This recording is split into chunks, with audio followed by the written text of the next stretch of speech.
Então vamos lá, pessoal. Chegamos o dia da negociação da CCT dos Bombeiros Civis, né? Agora no mês de outubro nós já estaremos falando sobre as propostas para a negociação da nossa convenção coletiva de trabalho, né? E alguns pontos foram colocados para serem debatidos, né? Eu pedi a vinda do valor da assiduidade que era pago quando o bombeiro civil não faltava, ele recebia R$ 50. Pelo tempo que ficou extinto essa assiduidade, esse valor pode ser pedido por R$ 100, né? Que já ajuda o trabalhador todo mês. O trabalhador não falta, ele recebe esse valor de assiduidade, que já é um valor que anteriormente ganhávamos, né? E esqueceram de colocar isso nas convenções coletivas. E o aeródromo ganha, também o bombeiro civil de aeródromo ganha mais de R$ 200 para poder, de assiduidade, para não faltar, né? O cara não falta, ele recebe esse valor. É uma premiação, né? E a gente precisa achar uma forma de fazer com que o salário do bombeiro civil funcione praticamente como a forma que os vigilantes funcionam. Segundo o INPC, o aumento dos vigilantes ele vem de acordo com o INPC. Então, todo ano eles não fazem acordo coletivo em relação ao aumento salarial, porque o salário deles é fixado de acordo com o INPC. Vocês podem fazer uma pesquisa e isso faz uma valorização do salário, né? Porque não tem aquele negócio de ficar negociando por 4%, 5%, é aquela luta. E aí, se for para a justiça, parece que piora a situação, porque a categoria não tem uma expressividade, né? No caso dos vigilantes, não. Eles já têm uma negociação forte, né? Nesse sentido. Então, o deles, eles só negociam só parte de alimentação, coisas como algumas alterações, né, na convenção coletiva, algumas melhorias, né, a nível de aposentadoria por tempo de serviço, né, aposentadoria especial por conta da função e algumas outras negociações. Então, como os bombeiros civis ainda não têm em NPC, a gente vai ter que fazer negociações nesse sentido de lutar por uma porcentagem melhor. E para isso a categoria precisa estar unida, né, e interessada nessas negociações. Porque quando chega essa época, as pessoas só querem saber, e aí, como é que ficou o aumento? E ainda criticam, criticam, não fazem nada o ano todo, mas aí criticam o fato das vezes o aumento não ser aquilo que eles esperavam, né? Mas na hora de vir para a luta as pessoas não vêm, né? Fazer presente nas negociações não se fazem. E aí fica um pouco difícil da gente negociar, né, com o patronal. E aí também vai vir uma pequena porcentagem, se eu não me engano é 1% sobre, a gente está tentando colocar, né, cada especificação que o bombeiro civil tiver, né? Eu sempre fui uma pessoa que eu acho que, pela função do bombeiro civil e pelos vários atributos que tem relacionados àquele profissional, o curso de formação tinha que ser completo, né? Já com todas as NRs inclusas. Ainda que o curso fosse um pouquinho mais caro, e a reciclagem seja a forma como os centros de treinamento sobrevivem, reciclagens e novas formações, naquela formação você faria a formação e após a formação especificação, e fosse obrigatório, entendeu? Aí no final disso tudo você ganharia o certificado. Por quê? Porque se você somar a formação de 80 horas com mais o tempo de especificação, você vai ver que o bombeiro civil tem sim uma formação maior do que 80 horas, né? Porque tipo assim, a formação comum é 80 horas. As especificações, cada NR dá 8 horas de curso ou mais. Amplia-se essas horas, né? Especifica mais essa NR, melhora mais. Por exemplo, vou dar um exemplo: pressurização de rede de incêndio. Não existe isso no curso. Mas quando vão fazer debate, as pessoas ficam, não, é inadmissível um bombeiro não saber o que é uma pressão de alta, uma pressão de baixa, né? O que é uma pressão de alta? Quando a CMI é no terraço, né? Ela não tem, ela tem que puxar, né? Ela não tem que puxar a água da caixa d'água porque ela já está no mesmo lugar na caixa d'água. Quando é pressão de baixa, a bomba está lá na garagem, lá embaixo no térreo, e ela tem que fazer a sucção em outra área em cima. Então, é inadmissível o bombeiro civil não saber fazer uma repressurização de rede. Aí o cara não sabe o que é um preço estático, o cara não sabe o que é manômetro. No curso, você vai aprender coisas básicas. O que é uma bomba jockey, o que é um auxiliar, né? uma principal, um auxiliar. Você vai aprender as coisas básicas. O restante você aprende nas empresas. Porque não existe um curso específico para CMI. Poderia ser incluso numa NR. Mas aquele funcionário que faz esse curso, ele já vai estar assumindo uma área que é da manutenção. Entende? E ali ele tem que ganhar uma gratificação. Não pode só requerer do bombeiro, porque hoje em dia requer do bombeiro civil, como qualquer bombeiro civil que às vezes não tem aquele curso, mas aprendeu no trabalho, requer que ele faça aquilo e ele não ganha nada mais por isso. Ou seja, se qualquer risco, qualquer erro, ou qualquer, às vezes, problema, né, de configuração do preço estático, alguma coisa nesse sentido, e o bombeiro civil, mesmo atuando certo, como é que ele vai comprovar que a coisa desandou ali por problemas no sistema? E ali os prejuízos, quem é que vai pagar? Porque, tipo assim, o bombeiro civil hoje, precisa fazer um serviço ali. Aí o cara vai pegar um andaime aqui, vai arrastar para lá e vai ajudar o cara na manutenção. E se esse andaime bate num blindex, que custa 5, 6 mil reais? Porque você já viu a estrutura de um blindex, é uma coisa pesada. Blindex, fachada de vidro, pesado, que para você colocar aquilo tem que vir uma empresa, porque ele é tão pesado que ela tem que ser encaixado, né, no lugar. E aquilo é caro. Aí você, porventura, na hora de puxar, bateu com o blindex, encostou, trincou o vidro. Quem paga esse prejuízo? Não existe leis protegendo o bombeiro civil de funções que às vezes não são das suas atribuições. Não existe lei, né? Porque eu tenho certeza que a hora que acontecer isso, é o bombeiro civil que vai ter que pagar com o seu salário. Então, todas essas coisas que a gente tem que debater, e vocês precisam estar presentes para discutir esses assuntos nas nossas lives, nas nossas redes sociais, né? Eu vejo assim, não é uma troca de ego, né? Não é um debate de ego, não. É um debate essencial para a categoria, para a gente entender como que a gente vai prosseguir. Porque se a gente cruzar os braços, né, como diz Edmund Burke, para triunfo do mal basta que os bons façam nada. Se vocês cruzarem os braços, o mal triunfa. O que seria o mal? A subjugação, né? Subjugar da profissão. A profissão subjugada, ela pode ser modificada juridicamente, porque não há força política, não há força de presença, e ela começa a ser subjugada. Essa profissão começa a ficar estagnada. Hoje, se você recebe 30% de gratificação, de insalubridade, amanhã eles podem tirar isso. E como fazem isso? Mudando a nomenclatura. Mudando a nomenclatura, cai toda a profissão. Você tem um governo hoje que não aceita essa mudança porque é lei federal. Irmão, mas quando o governo é de má fé, sempre se acha uma brecha. Sempre se acha uma brecha na lei. Eu sei disso por N questões, até por conta da questão sindical. Eu sei que sempre se acha uma forma de dizer, não, isso aqui não está dessa forma, mesmo estando escrito. Tipo assim, é querer falar que o amarelo é lilás ou verde e você está vendo que é amarelo, mas o cara faz toda uma indagação que parece que é coisa daquela forma. Então, primeiro que a gente tem que ter essa conversa, né?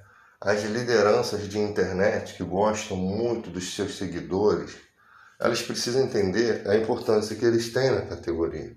e se integrar nas lutas, porque tem um montão desses caras que são muitos líderes aí nas redes sociais que não vêm em uma reunião do sindicato. Como é que vocês se importam com a categoria? Como é que vocês passam, vocês só ensinam nas redes sociais? E é bom, a cultura prevencionista, ela está sendo disseminada, está sendo divulgada, os guidelines mudando, os protocolos, e isso está sendo ensinado, melhorando, né, a cada dia os protocolos de primeiros socorros. E o que acontece com tudo isso? A gente está crescendo e a cultura prevencionista ela engloba uma série de outros profissionais que poderiam integrar força com a gente, integrar mesmo força. Técnico de segurança do trabalho, técnico de enfermagem, cara, uma série de profissionais que podem integrar, guardião de piscina, que é o mesmo sindicato dos bombeiros civis. Então, essa força que nós temos desconhecida, ela acontece porque ela não acontece, né? Porque a galera não se une profissionalmente, não consegue enxergar a importância de cada bombeiro civil quando está ali no debate. Eu sempre falo nos meus grupos, eu não vou expulsar ninguém do grupo a não ser que essa pessoa esteja trazendo alguma coisa de má fé para o grupo, agindo de maldade, ou desacatando alguém, ou dando em cima das meninas do grupo. Fora isso, opiniões que divergem da nossa são respeitadas, são debatidas, são enfrentadas, mas a opinião daquela pessoa tem um peso, né? E às vezes num debate se aprende, eu aprendo muita coisa nos debates, porque às vezes você tem uma maneira de pensar e alguém vem com uma outra forma de pensar que é mais correta do que a sua e subjuga o teu conhecimento. E aí você começa a perceber, cara, eu estava totalmente alienado quanto a essa situação aqui. Não que você esteja errado em todas as circunstâncias, mas você nunca vai estar 100% certo. E essa maturidade você atinge conversando, né? Conversando, debatendo. Quem são meus amigos na profissão sabem que eu não tenho aquela questão de ficar, como é que diz, concordando com tudo que os meus amigos dizem. Eu discordo até dos meus próprios amigos. E os meus amigos discordam de mim e nem por isso fico chateado, não. E não quero que fiquem chateados, né? Porque a pior coisa que tem é se concordar com tudo. A pessoa às vezes não está nem concordando, mas fica ali concordando com tudo que você está dizendo. Então as dúvidas surgem no meio dos amigos e é melhor que elas surjam no meio dos amigos do que dos adversários. Por quê? Porque eu não tenho adversário. Adversário para mim, ele pode se fazer meu adversário, mas eu não sou adversário dele, né? Porque eu sou amigo da categoria. Eu só serei oposição a ele se as ideias dele se opuserem às ideias de um grupo que está tentando seguir, né?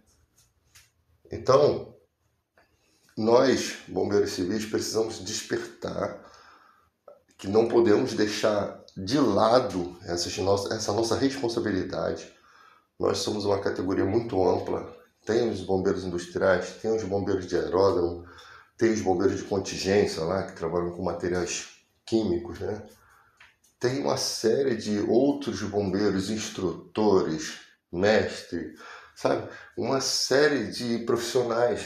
Se esses profissionais começarem a se integrar, ficaria uma coisa legal. Mas eu sei que isso tem que ser partir da vontade da pessoa.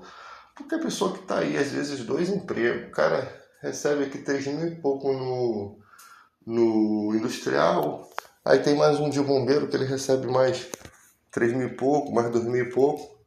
O cara tá bem. E aí a categoria dele, ele poderia estar melhor, porque se você lutar pela sua categoria, você vai trazer coisas melhores para essa categoria. O sindicato é nosso, nós precisamos cuidar, nós precisamos fiscalizar, nós precisamos ajudar aqueles profissionais que lá estão a conduzirem o sindicato da forma correta que ele precisa ser conduzido. Cabe a nós, né? Então, tipo assim, o profissional está lá fazendo o trabalho dele de sindicato. Ele concorreu a uma eleição, ele ganhou essa eleição, que é uma coisa desgastante. Concorrer a uma eleição pode prejudicar você profissionalmente, né? Dependendo contra quem você concorre, você tem essas questões. E chegaram, concorreram, venceram, têm o direito de desfrutar ali de um salário melhor, de uma condição de trabalho melhor. E a que parte cabe a nós? Conduzir para que esse processo sindical ali corra tudo bem, cobrar, né, as datas para que se faça as negociações coletivas, né? Então, eu falei da ideia do quinquênio, né? Só que a ideia do quinquênio é um pouco assim, a gente precisa estudar porque se você estabelece um quinquênio hoje, se você consegue passar isso, só vai valer os 5 anos, né? O quinquênio, depois de 5 anos de trabalho, você recebe 5%, isso gradativamente a cada 5 anos até 20 anos. Após 20 anos você só fica recebendo os 20%, mesmo que você tenha 30 anos de casa. Mas é uma coisa que traz um benefício de 5 em 5 anos, ou seja, isso é bom porque isso valoriza o profissional a cada 5 anos, a partir da data da CCT, não pode ser assim. A gente aprova o quinquênio e todo mundo que já tem 15, 20 anos já vai receber 15, 20%. Não tem como isso acontecer. Porque é um impacto muito grande na folha de pagamento da empresa. A não ser que isso seja aceito assim. Seria bom. Já começaria valorizando o profissional, né? Mas é um impacto. Agora, se você negocia para daqui a 5 anos, é um prazo a perder de vista que pode ser que se encaixe no coração ali dos patrões, né? Porque ele sabe que só daqui a 5 anos, aquele que tiver 5 anos vai ganhar 5% do seu salário com gratificação. Eu não sei se é real, mas quando foi feita a reforma trabalhista do Temer lá, que ele tirou o feriado da escala 12 por 36, dizem, eu estou estudando, estou tentando achar alguma matéria que realmente fale sobre isso. E algumas matérias que eu tenho estudado realmente falam que conseguiram, alguns sindicatos, manter o feriado da escala 12 por 36. Mesmo com a reforma trabalhista. Por quê? Ninguém se ligou que os sindicatos têm poder para fazer convenções coletivas. E essas coisas votadas na convenção coletiva muitas vezes não são benefícios conquistados ali, que são alterados na reforma trabalhista. Então, os sindicatos têm autonomia para fazer aprovações, pedir aprovações, né? Lutar, negociar por aprovações, pede-se aqueles valores e negocia-se, né? E ali, com essa conquista, aquele sindicato passa a se beneficiar e outros que não fizeram não tiveram aquele mesmo pensamento não ganham. Por quê? Porque na hora de colocar a proposta não foi colocado no papel. Então, alguns sindicatos parece que conseguiram trazer o feriado das galas 12 por 36. Eu não tenho certeza absoluta disso, mas é uma coisa que nós precisamos estudar, porque é importante. Vai que a gente consegue, tá? Então, na questão das especificações, quando fala assim, pô, o bombeiro civil só tem curso de 80 horas. Pô, mas se ele tem uma pinga de curso, é lógico que essas 80 horas estão ampliadas. Porque quando você vai ver um bombeiro civil formado com mais horas aí, ele já entra com as NRs, somando com a sua formação. Então, o que a gente pode fazer, né? Porque o intuito, possivelmente, é a gente aumentar essa carga horária de uma forma a beneficiar o bombeiro civil. Então, uma forma que seria os cursos extensivos, né? Para poder somar com o tempo de horas, fazer com que esses cursos somem com o tempo das 80 horas, para que se tenha um currículo maior e se alcance as horas de formação de um bombeiro civil de Brasília, de São Paulo, para que possamos exigir o salário igual, melhor, ou, né, ou igual, equiparar um salário para todos os estados de forma igual. Se não for igual, mesmo que seja assim um pouquinho menos, mas quase proporcional, né? Como disse aquele rapazinho Felipe Nogueira, acho que é Fabrício Nogueira, na reunião lá da Frente Parlamentar Mista, que precisa voltar e precisa vir para o Rio de Janeiro, aquela Frente Parlamentar Mista lá de Brasília, que eu sempre acompanho lá na Câmara, lá no site da Câmara, do Senado, acho que é da Câmara.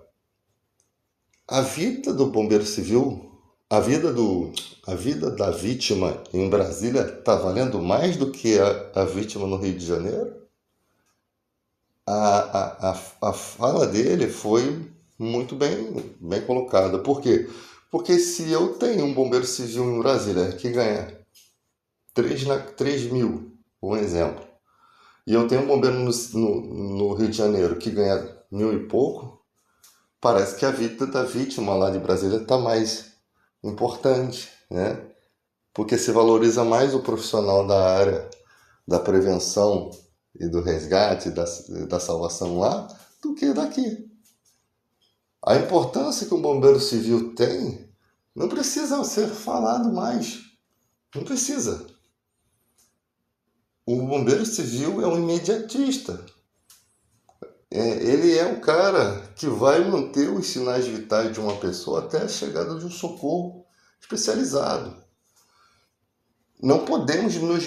Por isso que às vezes eu vejo assim, não, os caras ficam desdenhando de um curso de 80 horas, mas é um curso de 80 horas que tem uma prática severa e é um curso de 80 horas que capacita o cara para salvar vidas. O bombeiro civil, menor, se você achar que tem menos conhecimento aí, ele sabe fazer uma RCP, né? Ele sabe lateralizar uma vítima, botar uma vítima em situação de segurança, né? Lateralização de segurança. Ele sabe atender uma vítima de convulsão, né? Ele sabe o que fazer após uma convulsão, que às vezes o cara ele entra em PCR depois da convulsão. Ele sabe um pouco do funcionamento do DEA, ainda que nas escolas seria uma outra especificação. O desfibrilador externo automático, ele é uma especificação. Precisaria ser padronizado por conta de questões de marcas, né? Tinha que ter na rede pública uns mais genéricos. Mas ele sabe como funciona. Ele pode não ter prática às vezes, mas ele sabe o funcionamento. E essa ideia precisa fazer parte da vida da gente, né? Ele não dá choque em parada cardiorrespiratória, como já vi pessoas falando aí. Ele é para tipos de disfunções do coração. Coração muito acelerado, coração desfibrilado de formas diferentes. Então o coração está com alguma alteração diferente do ritmo vascular dele comum. O DEA vai chocar, ele vai reiniciar o coração, vai dar uma restaurada, um restart, né, para que aquele coração volte ao compasso correto. Mas se a vítima tiver em parada cardiorrespiratória, ele não vai recomendar, porque o coração está parado. Então ele não é um ritmo chocável. Embora nos hospitais com outro equipamento lá, o médico possa jogar o choque ideal ali para fazer o choque, né? Mas no DEA não. E o DEA é interessante que ele faz a leitura, né? E ele instrui o socorrista. Isso um DEA de hoje. O DEA do futuro pode ser até melhor, né? Porque já temos equipamentos que fazem RCP. Né? E aí o que ajuda, que é com um equipamento e mais um socorrista, você tem 2 socorristas, você consegue fazer as ventilações. Né? Então, você tem ali o DEA que vai chocar e vai te mandar você continuar as RCPs até com que o paciente tem que ter a vítima tem que ter todas as formas possíveis de ser salva. Não se pode negar uma vítima, preste atenção no que eu falo, não se pode negar uma vítima o direito dela poder viver. Existe um ciclo nos hospitais, né? Quando a vítima está entrando aí com problema cardíaco, entrou em parada cardiorrespiratória, faz o medicamento, as RCPs não deu certo, faz o medicamento, não dá certo, faz o choque lá com o equipamento do hospital, não dá certo, faz um ciclo 3 vezes. Teve um médico que foi usado e fez mais aquele ciclo e conseguiu trazer de volta a pessoa.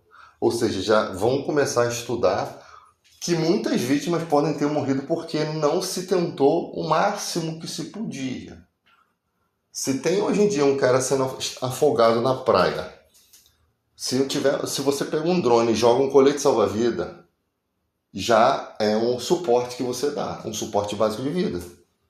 Por quê? Porque aquele cara que está cansado, não sabe nadar, está ali bebendo água, e você sabe que afogamento tem níveis de afogamento. Então o quadro dele pode mudar de uma hora para outra dependendo da quantidade de água que ele bebe, ou respira, né? Ou inala ali a água também. Então, o suporte básico de vida seria o colete salva-vida, ou uma boia, ou que seja o que for, que o cara pudesse se relaxar um pouco, e ali você salva ele de um dos níveis de afogamento. Isso não é feito. Isso não é feito. Se aguarda a chegada do bombeiro militar nadando até o lugar, e quando chega lá tem que trazer o cara, e o cara continua bebendo água, porque ele está em desespero, né? Até no resgate. Então, não há um suporte básico de vida ali. E eu sempre questiono esse tipo de situação. Poderia se ter com tecnologia e recursos, porque sempre é a droga do dinheiro que não deixa, se dá mais importância à vida do ser humano. Parece que a vida não está valendo muito. Esses dias eu fiz um comentário, uma crítica, né? O bombeiro militar estava fazendo lá a instrução de corrente de retorno, e eu expliquei lá no comentário, senhora, a maioria das pessoas não sabem nem boiar. As pessoas, elas vão para as praias, as orientações não funcionam. Por quê?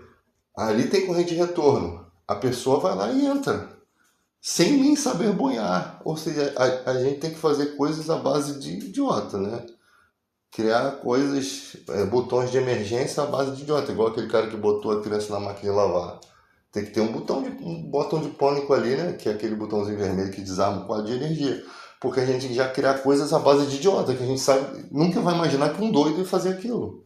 Brincar com a criança dentro de uma máquina de lavar industrial que fechou e entrou em processo de lavagem automática.